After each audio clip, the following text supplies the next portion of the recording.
안녕하세요. おはようございます。 여러분 잘 따라하고 계십니까? 皆様この日課表通りにですね実施していらっしゃるでしょうか。 어떻게 자기에게 적절하게 따라해야 되는지를 우리 단톡방에 공지란에 보면 계속 일과표를 올려놓고 있습니다. どのようにですね日々毎日生活の中でこれをきちんと実行していくことができるかをですねお知らせするための日課表、それをこの LINE グループの方に掲載していますね。 누구든지 따라 실천해보면 어느 쪽에든지 몇 군데 좋아지는 것을 경험하게 될 것이에요. どなたでもですねそこに書いてあります通りに忠実に実行されるならばですねさまざまな形でご自分にふさわしくこの変化を体験することができます。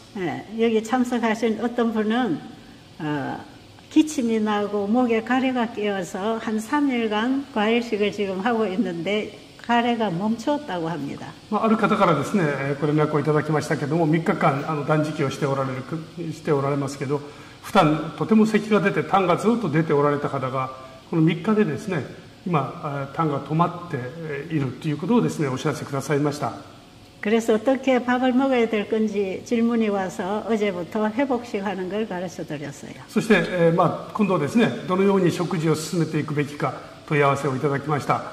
そしてそのことについてですね食事の仕方についてもまだご返事申し上げました。 실천하면서 이런 경험들이 일어나는 분들은 좀 단톡방에다가 자기 간증을 올려주면 서로가 공유해서 도움이 될 것 같습니다. 今実は200名以上の方がですねこの LINE グループに入っていますけれども皆様が実際にどのような形で始めておられるのかこっちは全くわからないんですね。ですから実はこういう断食を始めましたという方はですね遠慮なく LINE グループに載せていただいてそういうことを共有することができれば嬉しく思います。 병원에서 진단받은 심각한 질환이 어떠할지라도 다이어트 목적으로도 아주 좋습니다. 例えばですね病院に行って何か重いものを診断を受けられたとしてもですね診断を受けて病名がなかったとしてもですね皆様のダイエットのためにもとても役に立つはずです。 그리고 이뻐지고 싶은 분들도 상당히 도움이 될 거예요. そしてですねとてもきれいになられます。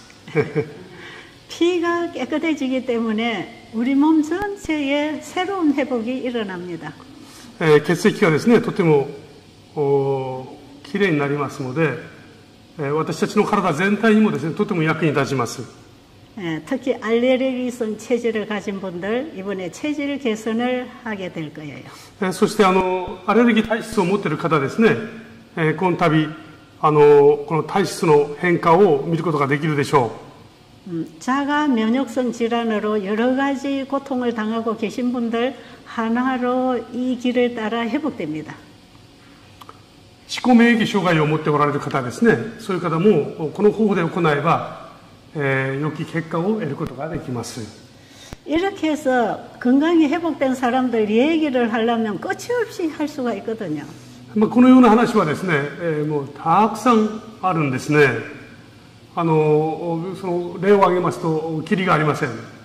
그런데 이런 치유된 사례담을 얘기하다 보면 시간이 그냥 다 가버리기 때문에 어떻게 되는가를 설명해 드리고 있는 것입니다.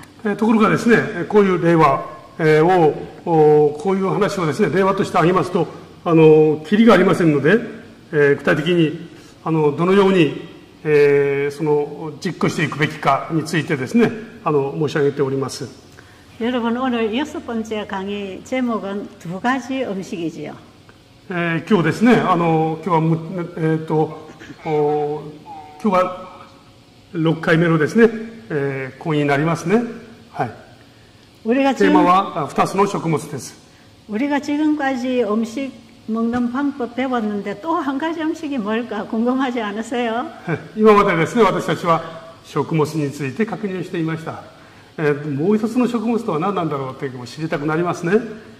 사람은 반드시 두 가지 음식을 먹어야 살게 돼 있습니다. 人はですね必ず2つの食物をいただく必要があります。 육신의 생명을 위해서 우리는 육신을 위하여 무엇을 먹을 것인가를 배웠습니다. 私たちの健康な体のために何を食べるべきかですね、について学んでまいりました。 그러나 사람은 영적이고 정신적이고 육체적인 동물입니다. しかし人は霊的、そして精神的に、まだこの肉体的にですね、健康を同時に保つ必要があります。 밥만 먹고 육신만 건강하다고 건강한 게 아니죠. ご飯を食べて体が健康であればそれが全てではありません。 우리의 육신은 이번에 건강을 회복한다 할지라도 또 죽을 것입니다. 私たちの体はですね、今回こういう体験を通して健康を回復したり取り戻すことができるでしょう。しかし誰でもやがて死にます。 그런데 오늘 소개해 드리려고 하는 또 한 가지의 그 음식은 그 음식을 먹으면 영생하는 음식이에요. そして今日ですね、もう一つの食物、それをいただきますと、これは永遠に生きることのできる食べ物だということです。 자, 영생하는 음식을 우리가 어떻게 먹으며 이 음식을 먹을 때에 어떻게 내 영혼이 회복하고 변화되는가를 말씀드릴 거예요. このもう一つの食物はですね、どのように食べるべきなのか、そしてそれを食べたときにどのように私たちの霊的なですね、存在としてのその永遠の命を勝ち取ることができるのか、そのことについて申し上げます。 그런데 우리는 영적인 세계를 이해하기 전에 먼저 내 몸이 경험하고 이해할 수 있는 육의 음식이 하는 일을 조금 더 설명하겠습니다. でこの霊的な食べ物をですね、いただく、それが永遠の命に導くというプロセスを申し上げる前にですね、この体のための食事との関連したものをもう少し申し上げたいと思います。 자, 우리가 음식을 먹고 이 음식이 피가 되고 피가 우리 온 육체의 생명이 된다는 것은 참으로 놀라운 과정을 통해 되는 것이에요.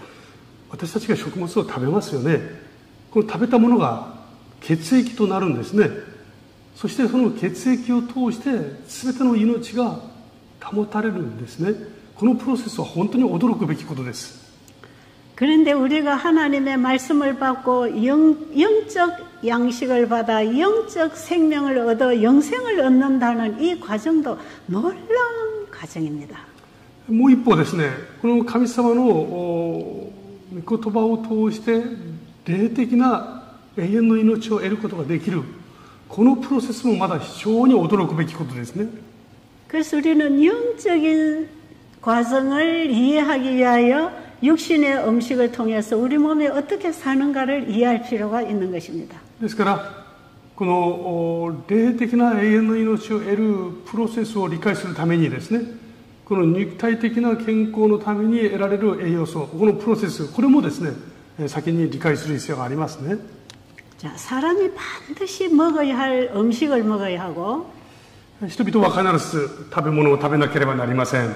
반드시 살기 위해서 산소를 마셔야 하고 まだこの命を保つためにですね、必ず私たちはこの酸素というか、これ 반드시 살아가기 위해서는 태양의 에너지를 받아야 하고 そして太陽の光エネルギーですね、これも必ず必要です。 반드시 살기 위해서는 물을 마셔야 하고 そして命を保つために水は欠かせないですね。 반드시 살아가기 위해서는 몸을 활동하는 운동을 해야 하고 そして健康なこの生き方をするためにですね、運動もなくてはなりません。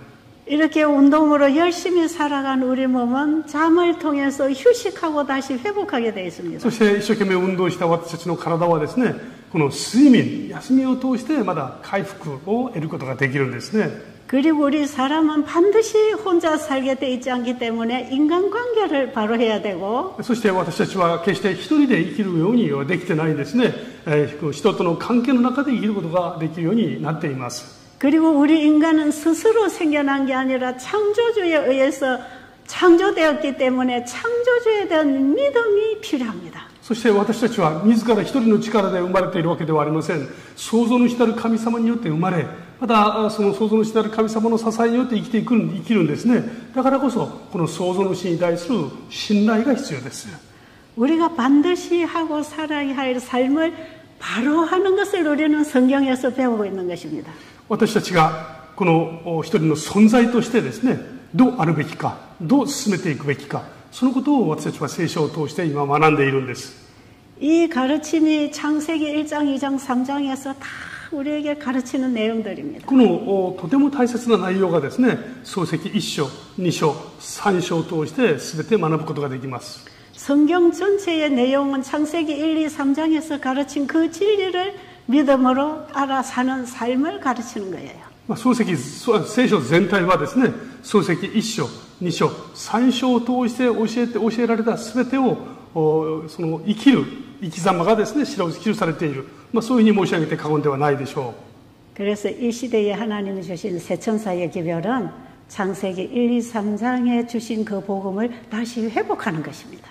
ですから今の時代に私たちが伝えていくべき三天使の使命、それはですね、創世記1章、2章、3章を通して教えられたこの神様の回復、それを取り戻すことを意味しますね。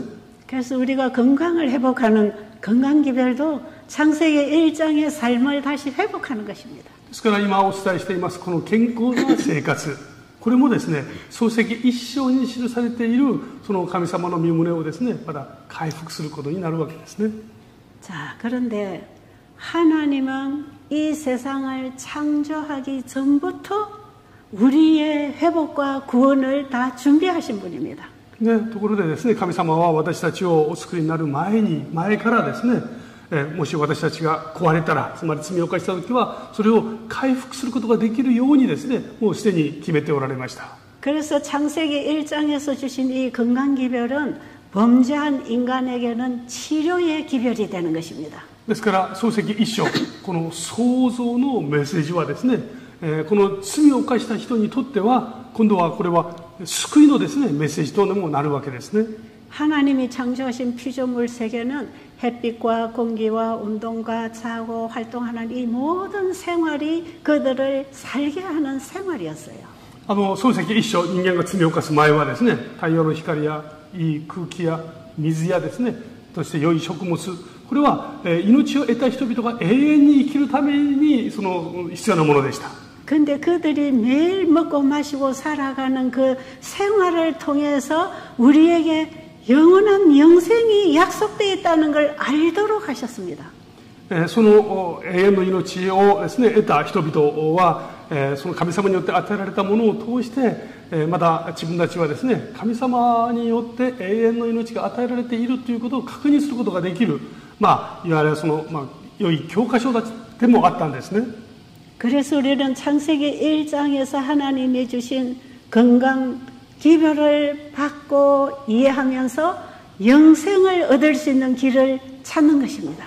ですから創世記のその真理を通して今罪に陥った私たちはそれらのメッセージを通して永遠の命を取り戻すためのですね、この知恵を得ていますね。 사실은 하나님이 창조하셔서 우리에게 보여주신 모든 것들은 보이지 아니하는 영적 세계를 열어주는 하나의 매개물입니다. 私たちが今見るすべてのですね、神様の創造によって作られたすべてのものは、永遠の命を見るためのですね、入り口なんですね。 그래서요, 마태복음 13장에 예수님이 설교하신 설교는 전부 비유로 설교하셨죠. ですからマタイの福音書13章以下を見ますとですね、イエス様が説教をしておられますけれども、多くの説教が全部例え話を用いられました。 예수님은 천국에 관한 얘기를 이 땅에 우리가 보고 배울 수 있는 사물을 통해서 설명해 주셨어요. この御国のですね、その真理を私たちの生活の周りにある目に見えるものを通して例えておられたんです。 이 건강기별도 똑같은 이치로 우리에게 주신 겁니다. この健康のメッセージ、これも全く同じですね、道をたどります。 자, 우리가 먹어야 할 음식, 그 음식에는 육신의 음식을 먹지만 영원한 생명이 되신 예수님을 먹는 얘기가 포함되어 있습니다. 私たちが神様によって与えられたこの食べ物ですね、それを毎日いただきますけれども、実はこの毎日いただきます食べ物の中にはですね、永遠の命なるこのもう一つの食べ物を食べるということが、この真理が含まれています。 여러분, 살아있는 생명체는 뭔가를 먹어야 되잖아요. 生きている人々はですね、何かを食べなければなりません。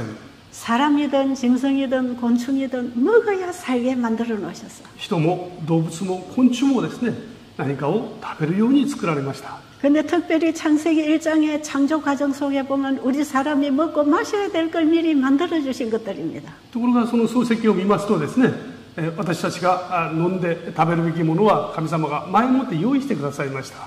그런데 주님께서 태양을 통해서 우리가 그 에너지를 받고 살게 하신 그 태양 속에는 의의 태양이신 예수님이 우리에게 필요하다는 걸 가르쳐 줍니다. すべてのですね、命あるものが生きていくためには太陽の光を必要としますね。ところがその太陽の光っていうものはもう一つ私たちの義なる太陽、キリストを表す象徴的なものでもあるわけですね。 만약에 우리가 태양빛을 받아서 살아가지 않는다면 살아있는 생명체는 더 이상 자라거나 살아갈 수 없어요. もし太陽がなくなるならばです。 今生きているすべてのものはですね、すべての成長は止まるはずです。 그런데 성경에는 나는 의의 태양, 나는 참빛이라고 말씀하십니다. もう一つイエス様はですね、なんと私は誠の光、義の光だとおっしゃいますね。 공중에 태양을 만드셔서 우리 모든 생명체에게 생명의 에너지를 주시는 그 태양 에너지는 참 빛이신 예수님께로부터 오는 것입니다. このすべてのですね、食物、その植物や命に、その命を維持するために必要な光、太陽から来ますけれども、この太陽の光はですね、神様から来てるんですね。 그래서 우리는 보이는 물질을 통해서 주신 그 생명 에너지가 바로 창조주이신 그분께로 왔다는 것을 배우게 되는 것이 이 건강기별이에요. ですから、この目に見える光ですね、この光がなんと創造のしたる神様に言うからこの届けられている、与えられているということを通して、私たちはですね、全てが神様から与えられているんだということを学びますね。 주님께서 창세기 1장에서 우리에게 식물성을 먹으라고 말씀하신 그분이 우리의 음식이 되신다는 약속입니다.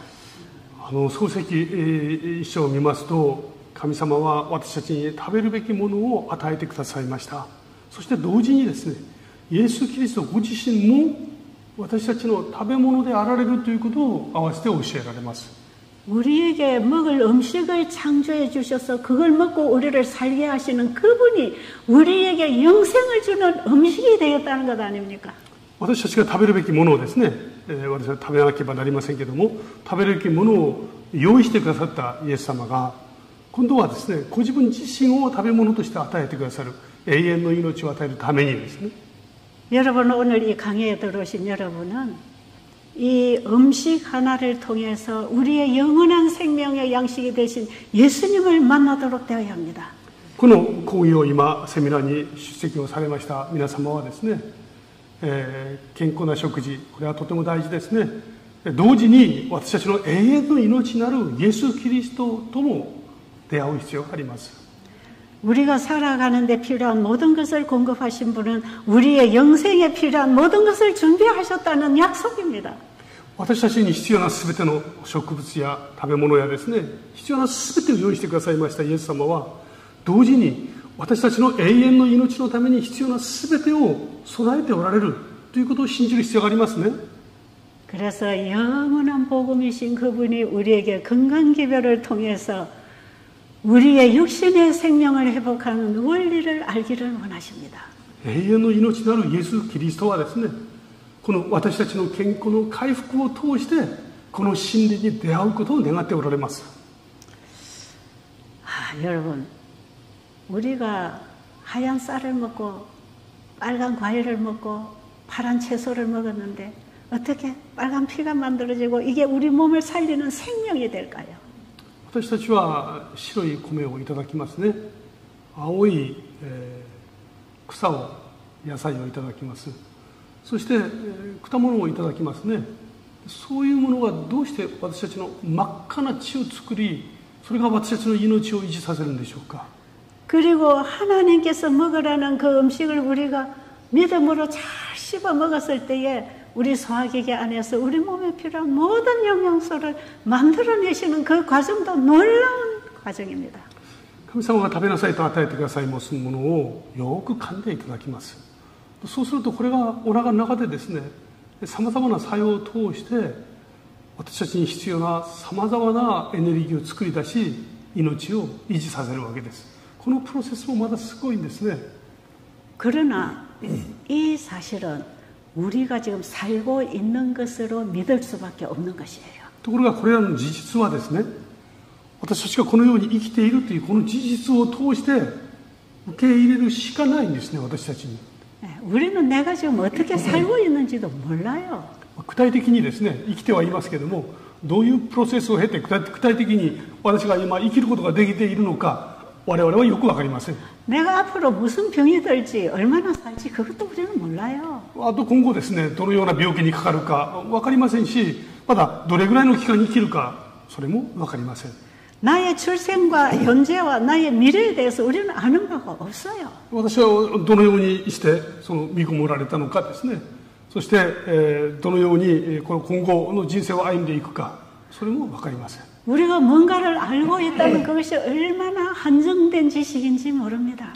私たちは何かを知っていると言いますけれども、それはなんと限りある知識でしょう。 자, 그러면 우리가 먹어서 영생하는 음식이 무엇인가?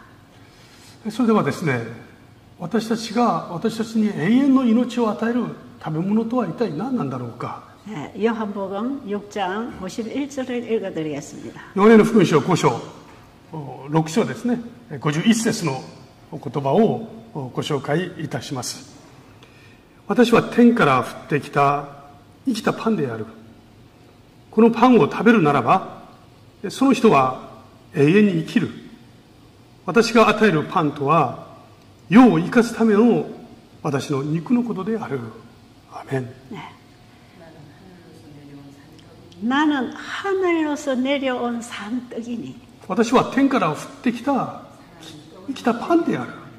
사람이 이 떡을 먹으면 영생하리라. 人はこのパンを食べるならば永遠に生きるであろう。 내가 주는 떡은 세상에 생명을 주는 내 살이니라.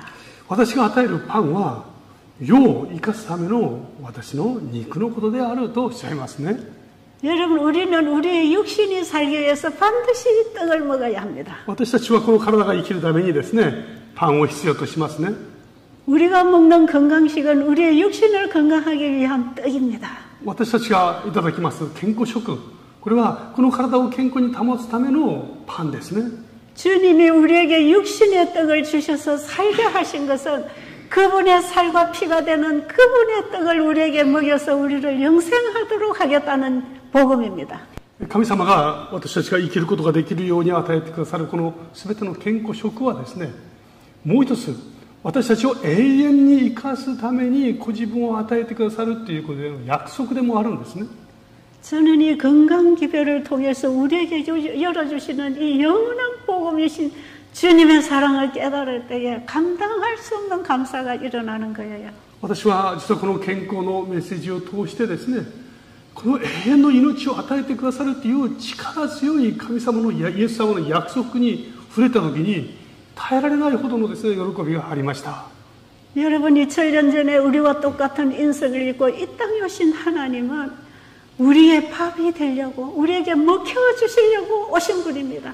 2000年前にこの肉となられてこの地上に来られたイエス・キリストはですね、まさに私たちに食べられるためにこの永遠の命のパンとなるべくこの地上に来られたんですね。 죄로 죽어가는 우리가 다시 살 수 있는 것은 그분의 살을 먹는 것밖에 살 길이 없었습니다. この罪人となってですね、死ぬしかない私たちにこの生きるべき道はですね、その方を食べるほかなかったんですね。 그래서 예수님은 유월절 양으로 죽으실 그 시간을 앞두고 마지막 유월절 만찬에서 제자들에게 이런 말씀을 하셨어요. ですからイエス様はこの杉越のですね、祭りの前に、杉越のこの祭りの前にですね、弟子たちを前にして次のようなことをおっしゃいました。 여러분, 우리가 요 정도 성만찬 예식을 하면서 떡과 포도즙을 먹잖아요. 私たちですね、今生産式を通してこのパンとブドウジュースをいただきますね。 이것은 예수님의 살과 피를 먹어야 영생한다는 예식입니다. これはイエス・キリストの肉とその血を飲むべきであるということを教える儀式ですね。 예수님은 자신의 살과 피를 우리에게 내어주시려고 바로 십자가에서 죽으신 것입니다. ご自分のこの肉と血を私たちに渡すべくですね、十字架の上で死なれました。 예수님은 자신의 생명을 우리에게 주시려고 자신의 것을 다 포기했습니다. 우리에게 주시려고 자신의 것을 다 포기했습니다. イエス様はご自分を私たちに与えるべくですね、ご自分のすべてのことを諦められました。 그래서 누구든지 그 예수를 믿음으로 받아들일 때 예수님의 살과 피를 먹는 것입니다. ですからイエス・キリストをこの受け入れるすべての人々はですね、イエス様の肉と血を飲む、そして食べることを意味します。 그런데 요한복음 1장에 보면 그 예수님은 태초부터 있는 하나님의 말씀이었습니다. ヨハネの福音書1章を見ますとですね、このイエス様は初めからこのおられた言葉なる方でした。 그 말씀이 육신을 입고 이 땅에 오셔서 우리 인간을 만나 주셨습니다. この言葉なる神様はですね、肉を取られ私たちに会いに来てくださいました。 그 인간들에게 자신에게 있는 생명을 말씀으로 나누어 주셨습니다. そしてその人々にですね、ご自分の命をこの御言葉を通して分けてくださいました。 그분의 말씀을 받아 먹는 자는 그분의 생명을 먹는 것이 되었습니다. ですからその方の語ってくださる言葉を取っていただく者はですね、イエス様の命をいただくわけです。 하늘에서 선악과를 먹음으로 영생과를 잃어버린 그 영생과는 바로 예수님이었습니다. そのエデンの園でですね、善悪の木の実を取って食べることによって失った永遠の命、この永遠の命とは他ならぬイエス・キリストご自身でした。 그 영생의 말씀을 우리에게 주시려고 말씀이 육신을 입고 이 땅에 오셔서 사람과 대화하고 만나셨습니다. この永遠の命を人々に与えるべくですね、この肉を取られ、この死に来られて人々に一人一人に会ってくださいました。 지금 우리는 그 예수님을 어디서 만날 겁니까? 私たちはそのイエス様をどこでお目にかかることができるでしょうか。 2000년 전에 예수님을 만나는 환자들이 그분의 말씀을 받고 치유가 됐어요. 2000年前にですね、イエス様に出会った人々、患者たちがその言葉を聞いて、そして癒されました。 말씀으로 우주 세계를 창조하신 그분은 지금도 말씀으로 그 세계를 붙들고 계십니다. この言葉によってこの宇宙天地すべてを作られた神様は今もその御言葉を通してすべてを支配しておられます。 그분의 말씀에는 생명이 있고 창조력이 있어서 죽어있는 우리를 치유하고 살리는 능력이 있는 것입니다. このイエス様の御言葉の中には命があり創造の力があってですね、今もなおこの御言葉を通して私たちを癒し、そして生かすことができるんですね。 지금 우리는 그 예수님을 직접 보고 만날 수는 없습니다. 私たちは2000年前のように、イエス様に出会って会話を交わすことはできません。 그러나 그분은 우리를 죄로부터 병으로부터 건져주시는 생명의 말씀을 주고 가신 것입니다. しかしイエス様はですね、私たちを罪から解放し、また病から癒してくださるこのべき御言葉を与えてくださって、そして帰られました。 지금 우리는 그분의 말씀에서 예수님을 만날 것입니다. ですから私たちはその方をですね、御言葉を通してお会いすることができます。 우리가 지금도 그 예수님을 말씀에서 만날 때에 우리의 영혼이 살아납니다. 今私たちがこの御言葉を通してイエス様に出会うならばですね、私たちの魂すべてがですね、また回復されますね。 우리는 말씀을 받아들임으로 하나님의 자녀로 거듭날 것입니다. そしてその御言葉を受け入れることを通して神様の子供としてですね、新しく生まれることができます。 우리의 몸은 마음과 연결되어 있습니다. 私たちの体は私たちの心と直結しています。 우리의 마음이 하나님의 말씀을 만나 그분의 생명을 받게 될 때 우리 몸도 깨어납니다. 私たちの心がイエス様の言葉に出会って、そしてそこに新しい真理に気づいたときに私たちの体もまたこの回復されますね。 저는 중증 암 환자들을 만날 때에 반드시 예수님을 만나라고 권합니다. 私はこの重いがんのですね、がんを患っている方々にお会いするたびにですね、必ずイエス様に出会ってくださいというふうにお勧めいたします。 몸의 암이 너무 많이 크고 체력은 떨어지고 먹어도 소화 흡수가 안 되고 육신의 음식으로는 살릴 수 없는 환자들이 많습니다. 実はこの食事を取ることができずですね、水もまともに飲むことができない、本当にこの体を維持することができないような方々ですね、その方々には本当にこの霊的なキリストイエス様にお会いすることが本当に大事なんですね。 이런 사람들에게 인간으로서는 해줄 말이 아무것도 없어요. その方々に対して私たちにできることが果たしてどれほどあるでしょうか。 병원의 의사들도 아무것도 해줄 수 없다고 합니다. 病院の医者もですね、その方々に対して何もできないことが多々あります。 그런데 이분들에게 뭔가를 줄 수 있는 분이 한 분 계십니다. ところがこれらの方にですね、大切な何かを与えることができるお方がいらっしゃいます。 그분이 우리를 창조하신 예수 그리스도십니다. その方は私たちをお作りになったイエス・キリストなんですね。 그 예수 그리스도를 믿음으로 내 안에 받아들일 때 우리는 다시 삽니다. そのイエス・キリストを私たちが信仰を持って受け入れるときに私たちは生き返ることができるんですね。 우리의 육신은 어차피 죽을 몸이기 때문에 언젠가는 죽을 것이지만 私たちの体はですね、いつかは必ず死ななければなりません。そういう限界を持っています。 하늘로서부터 온 산떡이신 예수님을 받아 먹었을 때 우리는 영생한다는 복음이 와 있는 것입니다. この天から来られました生きたパンなるイエス・キリストをいただくときに永遠に生きることができるという力強い約束がここにありますね。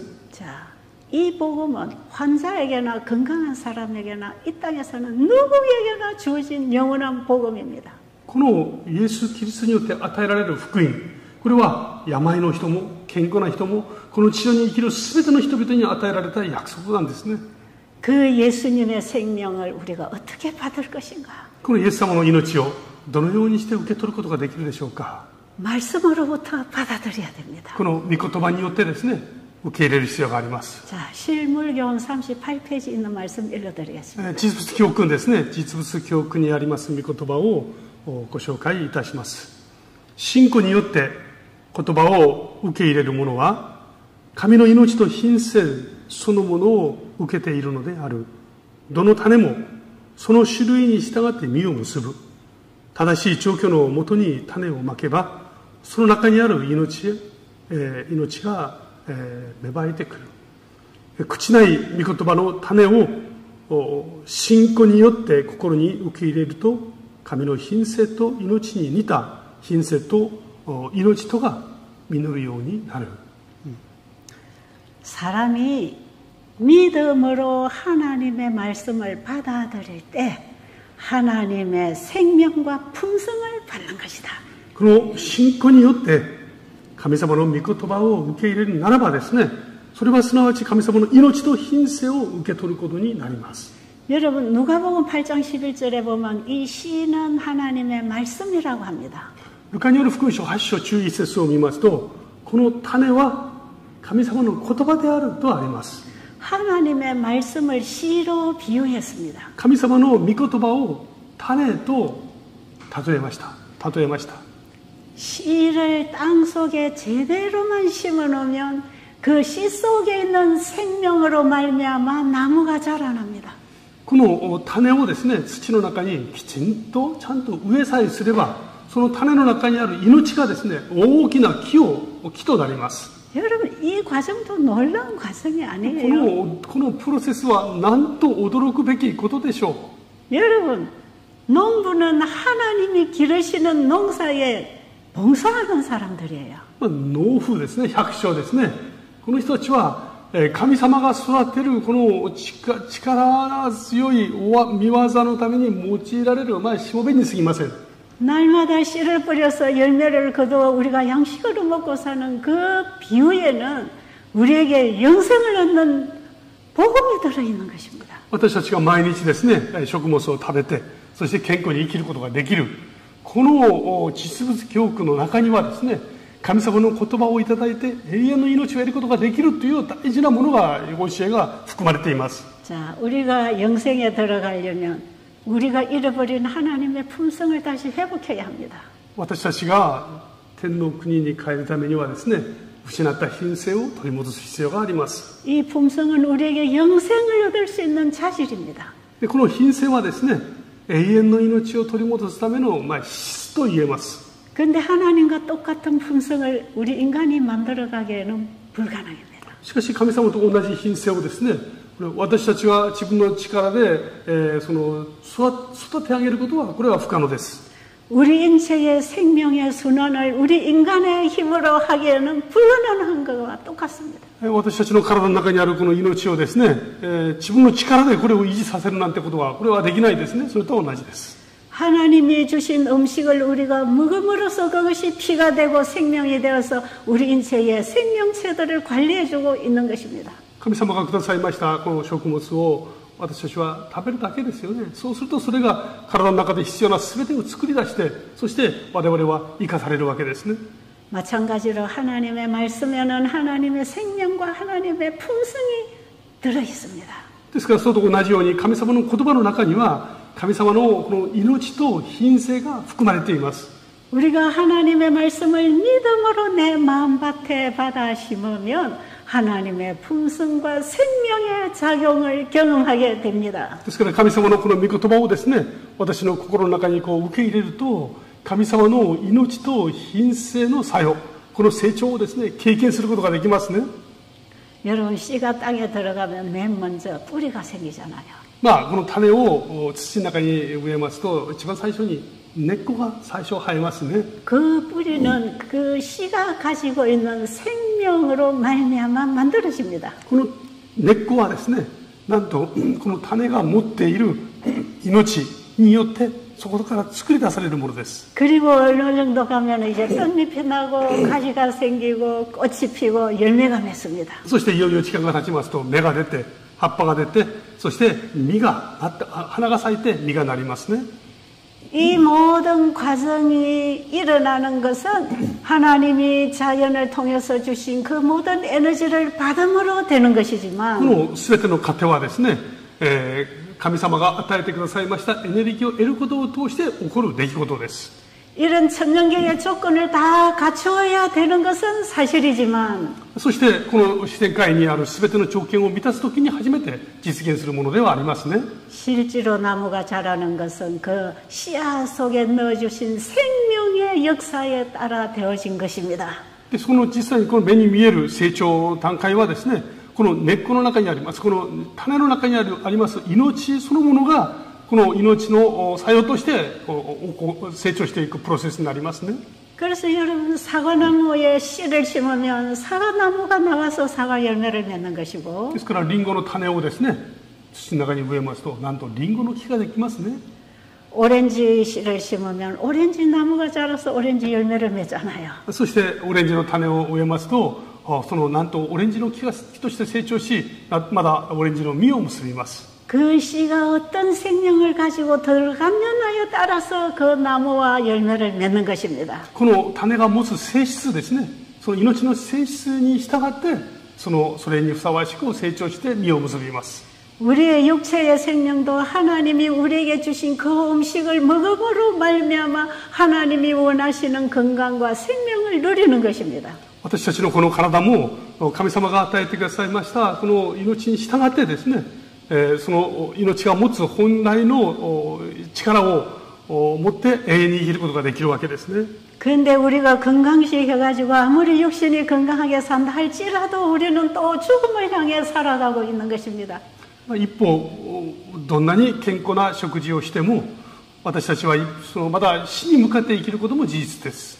그렇기 때문에 우리는 영생하도록 우리에게 주신 양식을 먹어야 합니다. ですから永遠に生きるように与えてくださいましたこの永遠の命の食物ですね、これを必ずいただく必要があります。 우리에게 영생을 주시는 음식은 예수 그리스도십니다. 私たちに永遠の命を与えてくださるための食物、これはイエス・キリストです。 그래서 그분은 내 살을 먹고 내 피를 마시는 자는 영생을 가졌다고 합니다. ですからイエス様はですね、私の肉を食べ私の血を飲む者は私の命を持っているとおっしゃってくださいます。 그리고 그 영생을 가지고 우리 살아가다가 죽어서 무덤에 사라져도 다시 그 생명으로 말미암아 부활시켜 주실 것입니다. そしてその命を持ってですね、私たちがやがてこの地上で命をなくして、墓の中に入ることがあろうとも、その持っている永遠に命を持ってまた復活して永遠に生きることができますね。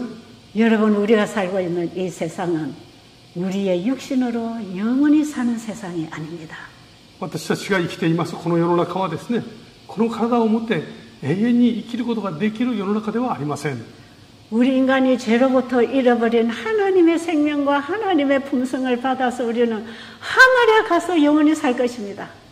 罪によって永遠に死ぬしかない私たちがですね、神様によって与えられました新しい命を持ってやがて、天にいて永遠に生きることが約束されています。 그래서 우리가 살아있는 동안에 영생하는 생명을 얻기 위해서 육신의 건강이 필요한 것입니다. ですからこの生きている間にこの永遠の命を必ず勝ち取るためにですね、この体の健康が必要になってきます。 그래서 하나님께서 이 세천사의 기별과 함께 주신 건강 기별은 육신의 병을 고쳐서 오래 살게 하는 데 목적이 있는 게 아닙니다. ですからこの三天使の使命をと共に与えてくださいましたこの健康のメッセージはですね、健康な体を持ってこの地上で長く幸せに生きることを最終的な目的としているわけではありません。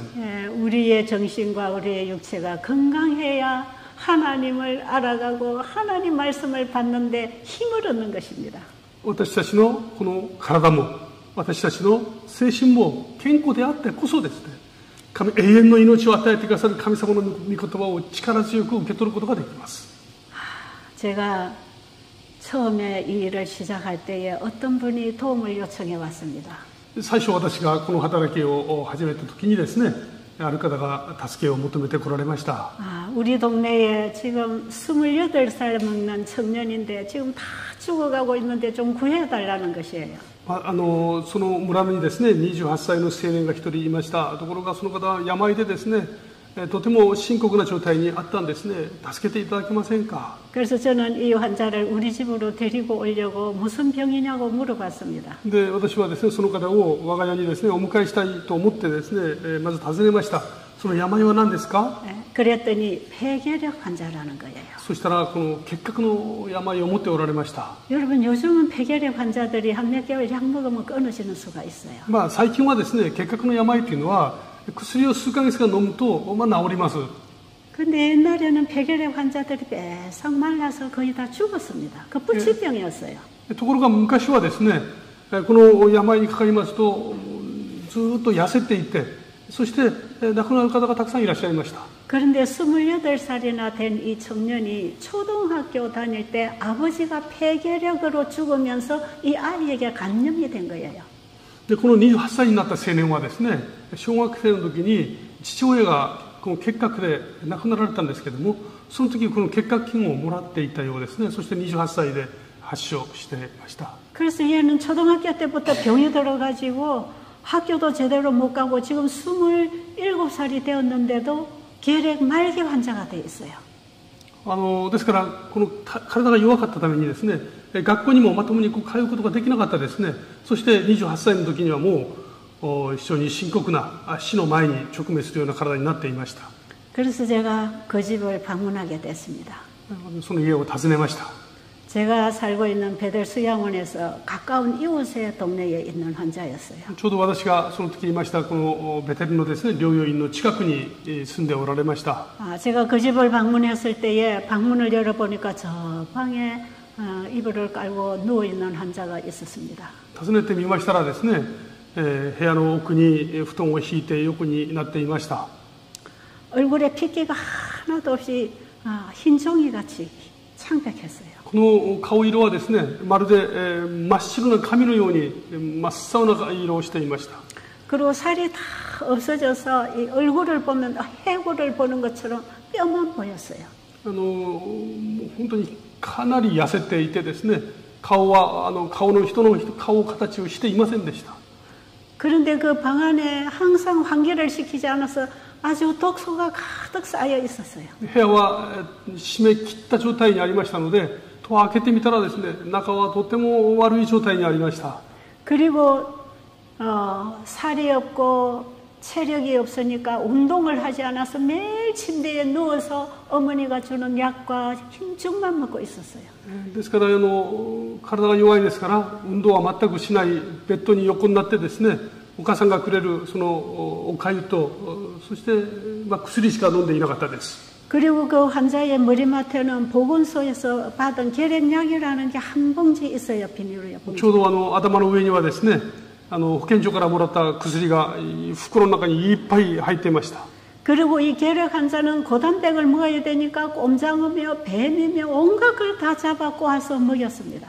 このタンパク質ですね、高タンパク質を食べるべきだと言って、蛇だとかですね、もうあらゆるお肉とかそういうものを食べさせるために用意をしていました。 그리고 그 집의 한쪽 벽에는 부처님을 모셔놓고 날마다 어머니가 거기다 빌고 우리 아들 고쳐달라고 기도하고 있는 것입니다. そして壁を見ましたらですね、そこに人が手で作った神様ですね、お釈迦みたいなこの仏像を置いといて、そのお母さんがそこにですね、毎日祈りを捧げてました。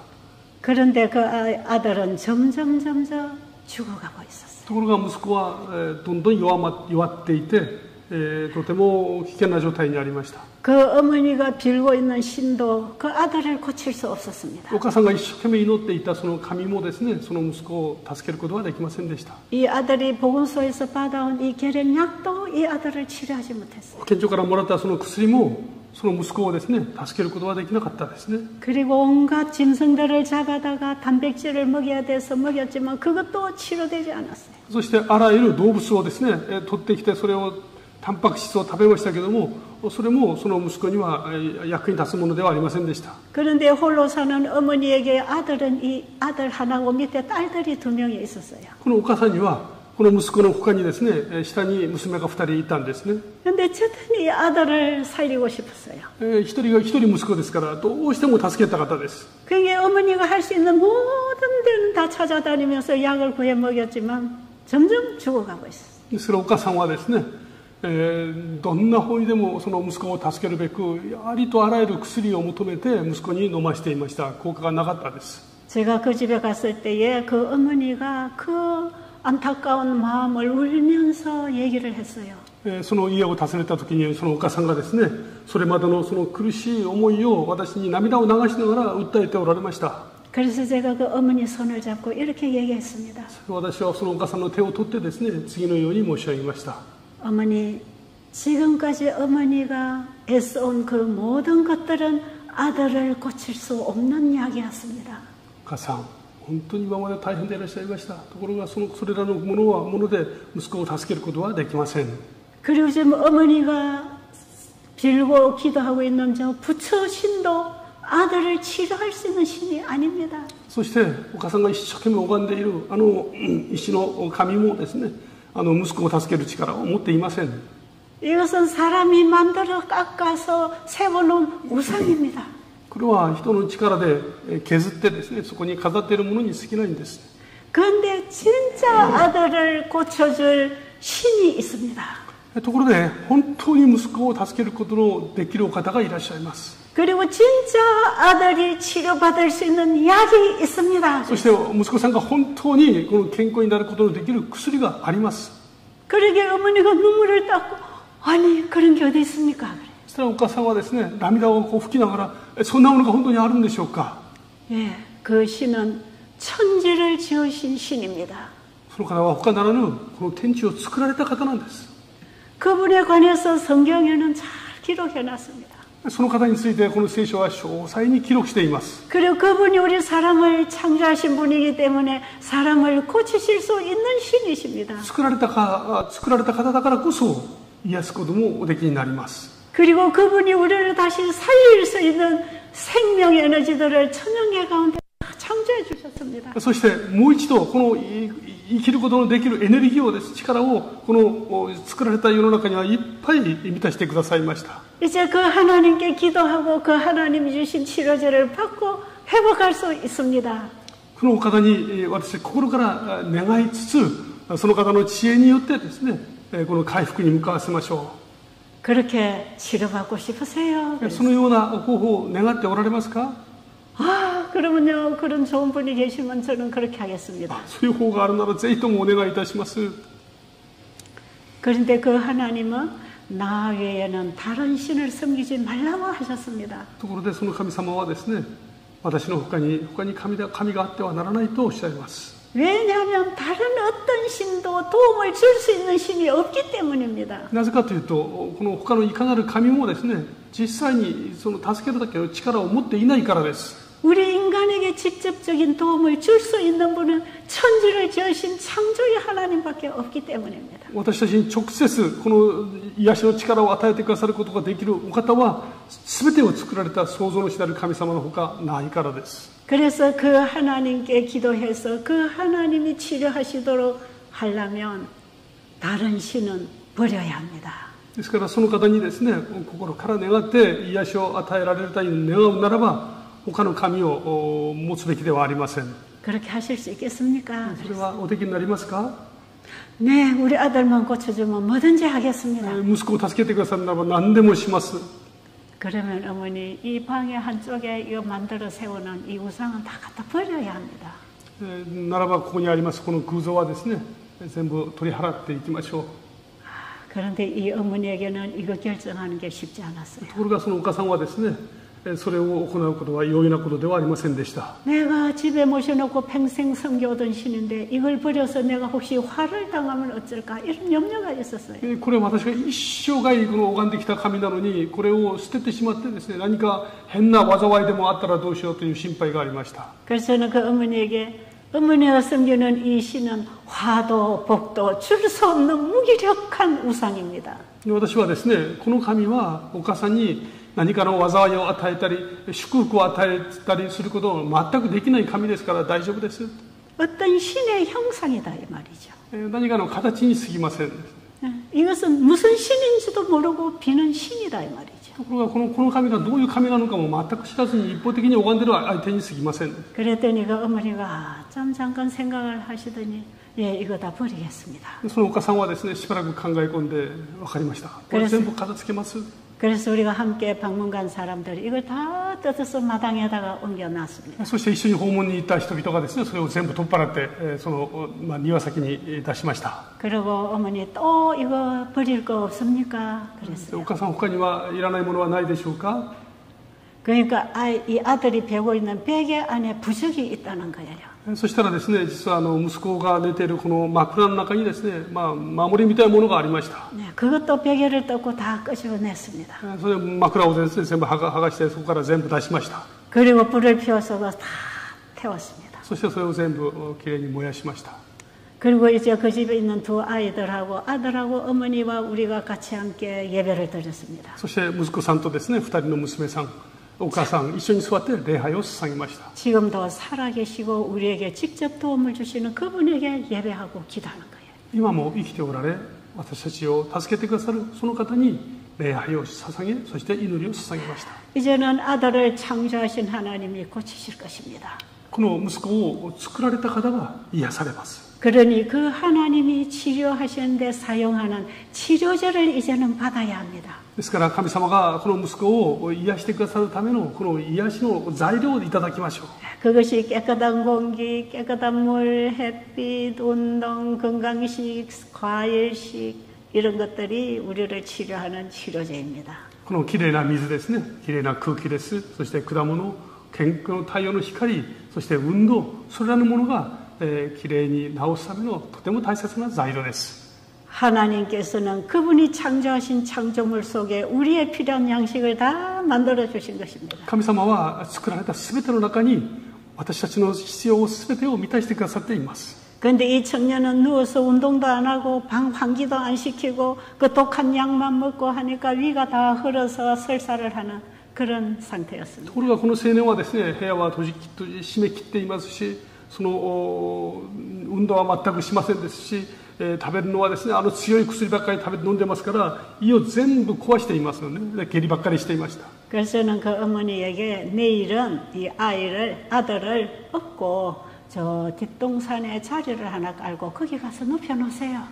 그랬어요. 明日ですね、この息子を背負って、日当たりの良いですね、この公園に行って寝かしておきましょう。그 산에는 소나무, 잣나무들이 있는 산인데 그 밑에 자리를 깔고 아들을 눕혀놓으세요.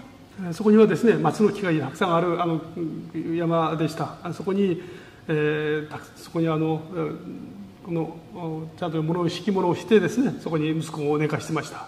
그때는 초여름이라 덥지도 춥지도 않았어요. ちょうどですね、夏の前でしたから暑くもなく寒くもありませんでした。 그리고 산의 나무에서 나오는 산소를 마시고 햇빛을 받고 아주 좋은 공기 속에 아들을 옮겼어요.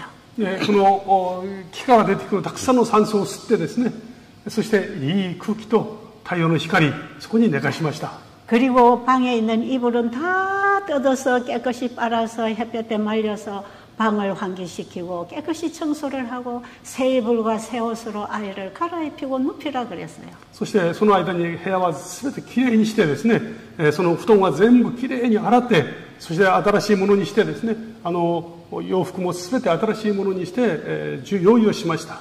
그래서 이 어머니는 아들을 저 나무 밑에 산에다가 업어다가 눕혀놓고 집에 와서 방 청소를 하고 이불 빨래를 하고 다 씻었어요. 息子をその山の上に寝かしてですね、お母さんが戻ってきて部屋の掃除やその他もろもろ風呂をきれいにしてお母さんがしてくださいました。 그리고 저녁 때 해가 지기 전에 아들을 업어다가 이제 새 이불에 목욕을 시켜서 새 옷을 입혀서 거기 눕혀놓으라 그랬어요. そして夕方になりますとですね、息子をまだおぶってきて、そして新しい布団や新しい洋服を着せて新しい寝床にですね寝かしました。 그리고 저는 또 다음날 저녁에 와서 그렇게 했는지 안 했는지 확인하고 또 하나님의 말씀을 가르치고 예배를 드렸어요. 翌日のですね、夕方来て、お母さんに、その通りにしたかどうかを確認をして、そして夜一緒にまた礼拝をいたしました。 그리고 이 아이가 먹던 약이고 음식은 다 버렸습니다. その子供が飲んでいた薬ですね、そして、お肉とかそういうものも全部もう処分しました。 지금 이 환자에게 진짜 생명을 주는 음식은 물을 먹어야 되는 환자였어요. この患者にですね、患者に本当に必要なものはきれいな水を飲むことが本当に大事でした。 근데 독한 약을 먹으면서도 물을 마시지 않고 그 죽 조금 먹고 이 독한 약과 음식만 먹었지 물을 먹지 않았어요. その強い薬を飲んでですね、でわずかなしのお粥を飲んでそれで終わりなんですね。水は飲んでませんでした。 몸에 수분이 부족하게 되면 면역력이 뚝뚝 떨어집니다. 体に水分が足りなくなりますと免疫力が著しく落ちていきますね。 여러분 내일 강의 시간에는 제가 물을 어떻게 먹어야 되는지 왜 먹어야 되는지를 가르쳐 드릴 거예요. 明日は水を飲みなさい。なぜ水を飲むべきなのか、どのように飲むべきかについてお話をします。 그래가지고 이 청년에게 계속 물만 하루 종일 먹이라고 그랬어요. この青年にですね、お水を一日ずっと飲ませました。 그리고 그 다음 날도 물을 먹이면서 또 산에다가 업어놓고 방 청소를 하고 내려오면 목욕시켜서 옷 갈아입히라 그랬어요. そして翌日もですね、まだ山の上に寝かして、そして、部屋をきれいにして、でまた戻ってきたらお風呂を入れて、そして新しい服を着せて寝かす。 그런데 이틀 동안을 아들을 업어다가 올리고 업어다 내렸는데 3일째 가니까 아들이 지발로 걸어왔어요. 집에까지. でそのように2日間ですね、それを行ったんですね。山にこのおぶって移動させて寝かして部屋を掃除してまた連れてきてというところが、3日目はですね、息子が自分の足で降りてきました。 그때까지 이 아이가 먹은 음식은 물밖에 없습니다. その間にその子が食べたものは、口にしたものは水しかありませんでした。 극한 이 탈수 현상이 와 있었기 때문에 일단 물을 계속 먹여야 됐어요. 非常に極めてこのひどい脱水状態にありましたので、水をずっと飲ましたんですね。 그런데 이제 어머니가 업어다가 나무 밑에 놓으면은 그늘에 오래 있으면 춥잖아요. 그럼 얘가 스스로 노력해서 일어나서 저 햇볕에 가서 누워 있는 겁니다. この山の上に寝かしておきますとですね、時間が経ちますと日陰になりますよね。日陰になりますと寒くなりますから、自分でそこから張ってですね、光の方にこう移ったりしてこう動いていました。 또 햇볕에 한참 있으면 햇볕이 뜨거우면 또 일어나가지고 그늘로 기어갔어요. で太陽の光にずっといますと今度暑くなりますね。ですから今度は自分で張って影の方に移ったりしてました。 몇 달 동안 운동을 안 하고 가만히 누워 있으니까 혼자 일어나 앉을 힘도 없었어요. 何ヶ月もですね、ずっと寝たきりでしたので、自分で力で座って起きて座ることすらできる力がありませんでした。 그런데 산에다 갖다 놓고 물을 먹이고 햇빛을 보고 신선한 공기를 마시고 하니까 이 머릿속에 생기가 돌아오기 시작했어요. ところがその山の上に寝かしてですね、そこでいい空気を吸って太陽の光に浴びてお水を飲んでいたらですね、頭の中が元気になってきたんですね。 근데 햇빛에 하루 종일 있으려면 뜨거우니까 살라고 그늘로 기어갔어요. 太陽の下にいますと暑いですから、苦しいからですね、自分の力で張ってですね、日陰の方に移動したんですね。 필요에 의해서 운동을 하게 되는 것입니다. わずかなものですけれども、必要に応じて自分で運動したんです。 여러분이 생명체는 활동을 해야 순환이 일어나서 살아납니다. この命っていうのはですね、動いてからこそこの力を得て生きることができます。 그러니까 이 청년이 산에 가서 3일을 이루고 햇볕에 갔다가 그늘에 갔다 하니까 운동이 돼가지고 지 혼자 일어나서 집에까지 갔어요. この3日目ですね、山の上で日陰の方に移ったり、光のその影の方に移ったりしてですね、これが運動になって帰りは自分で歩いて帰ってきたんです。 그 다음 날부터 과일을 먹이기 시작했어요. その次からは果物を食べさせました。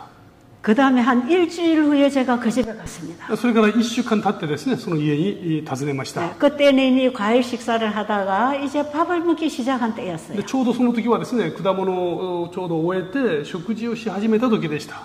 그 이전에 약 먹고 죽 먹고 할 때는 먹는 쪽쪽 설사가 나왔는데 이제는 과일 먹고 밥을 먹어도 설사하지 않았습니다. そのまでに薬を飲んだ時はですね、もう薬飲んでお粥を食べるたびに全部下痢をしてましたけども、今はそういうのは全くなかったです。 그래서 일주일쯤 후에 그 집에 갔더니 이 아이가 얼굴이 화색이 다 돌고 힘이 생겼어요. 1週間後にですね、行ってみましたら顔色はいいし、随分元気になってました。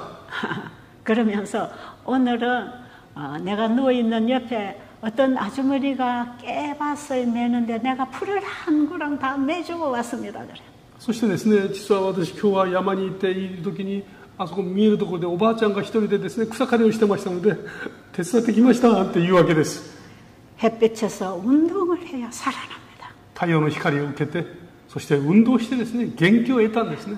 환자는 움직일 힘만 있으면 움직여야 합니다. 患者はですね、動く力さえあれば動くべきです。 그 다음 날도 그 옆에 밭 아줌마하고 놀면서 밭에 풀도 뽑고 놀았어요. そして山に行ってですね、その草刈りしている方と一緒にですね、おしゃべりをしたり手伝ったりしてですね、そこで時間を過ごしました。 저는 매일 저녁에 가서 예배를 드리면서 그 치료하시는 예수님을 계속 가르쳐 줬어요. 私は毎日夜ですね、行って、一緒に礼拝をしながらですね、この私たちを癒してくださるイエス様を紹介しました。 제가 한 20일쯤 가다가 저희 시어머님이 돌아가셔서 일주일을 가지 못했습니다. 20日間くらいですね、毎日訪問しましたけども、その時ちょうどですね、私の姑が亡くなられたので、1週間くらい訪ねることができませんでした。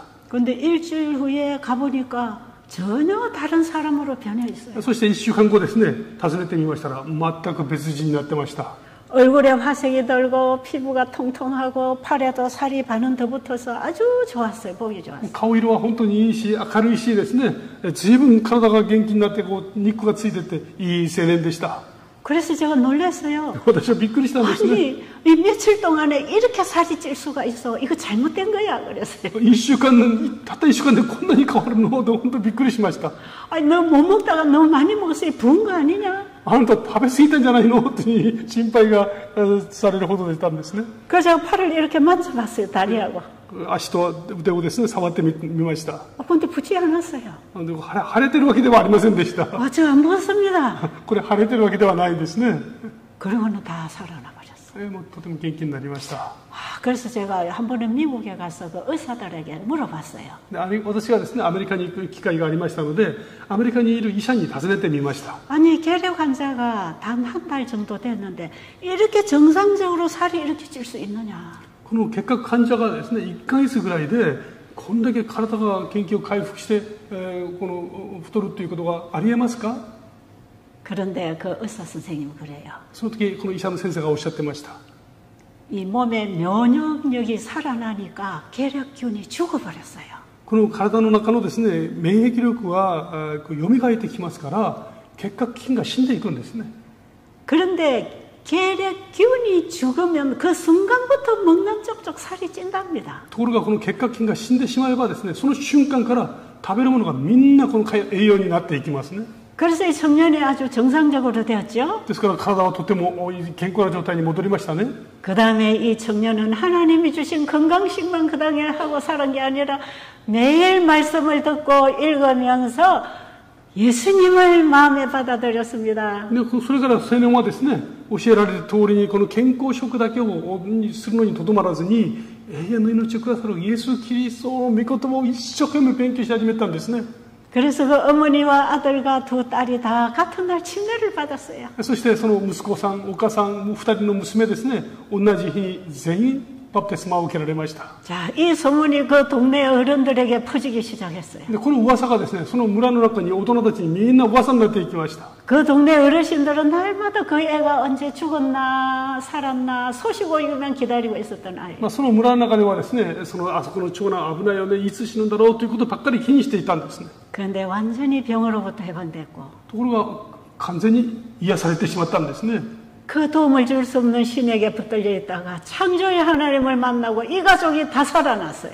この助けることのできないこの偶像に縛られていた人々が創造の下の神様に出会ってですね、家族にみんな変わったんですね。 그래 1년쯤 있으니까 그 어머니가 아들을 데리고 저희 집에 왔어요. それから1年ほど経ちました。そのお母さんがですね、息子を連れて我が家に来られました。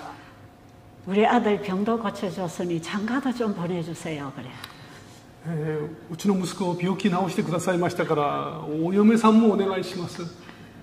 지금 장가를 보내야 되겠는데 시집 올 사람이 없다는 거죠. ちょうどで年頃の息子なのになかなかですね、結婚相手が見つかりません。 그래서 병도 제가 고친 게 아니고 하나님이 고쳐주셨잖아요. 그러니 결혼도 하나님이 주선해 주실 것입니다. 私がやったわけじゃありません。この病は神様が治してくださいましたから結婚の用意も神様がしてくださるでしょう。 그 이후에 그 교회 목사님이 이 청년을 우리 삼육식품 공장에다 취직을 시켰어요. でその時ですね、その教会の牧師がですね、その青年を三育フーズにですね、紹介してそこの社員になりました。 그래서 거기서 아가씨를 만나 연애를 하다 결혼을 했습니다. でそこでですね、一人の女性と出会って結婚できたんですね。 그래서 참 좋은 그리스도인 가정이 하나 탄생했어요. そして素晴らしいキリスチャン家庭が生まれました。 몇 년 후에 아들 둘을 낳아서 저를 찾아왔습니다. そして数年後にですね、息子が2人生まれました。私を訪ねてこられました。 지금은 그 가정이 얼마나 잘 살고 있는지 몰라요. なんとも幸せな家庭ですね。 여러분 그들은 육신의 생명도 구하고 영원히 사는 생명을 잡고 지금 이 땅에서 새로운 인생을 살아가고 있는 것입니다. 彼らはですね、この体の健康回復のみならず永遠の命も勝ち取りました。そしてこの地上でですね、素晴らしい家庭を作ってるんですね。 시편 121편 1절에 보면 이런 말씀이 있습니다. 詩篇の121編1節を見ますと次のような言葉があります。 읽어주세요. 詩篇の121編ですね。ちょっとお読みいたしますね。詩篇の121編1節です。目を上げて私は山々を仰ぐ。私の助けはどこから来るか。私の助けは来る天地を作られた主のもとから。アーメン。 우리의 도움이 그거죠. 우리의 도움이 어디서 올고? 我々の助けはどこから来るのだろうか。 천지를 지으신 하나님께로다. 天地を作られた神から来る。 여러분, 우리의 도움은 천지를 지으신 분으로부터 옵니다. 私たちの助けはですね、他ならぬ全てを作られた方から来るんですね。 지금 우리가 숨쉬고 밥 먹고 활동하고 사는 이 모든 에너지도 천지를 지으신 하나님께로부터 온 것입니다. 私たちが今息を吸っていますね。日々の食事が与えられています。これは全て天地を作られた神様から来てるんですね。 이번에 우리는 이 건강 세미나를 통해서 우리를 창조하신 분을 만나고 그분으로부터 도움받고 영생하시기를 간절히 바랍니다. この回ですね、健康セミナーを通して私たちを作られた神様に出会って、そして健康と永遠の命両方ともですね、必ず勝ち取っていただきたいと思います。 감사합니다. ありがとうございます。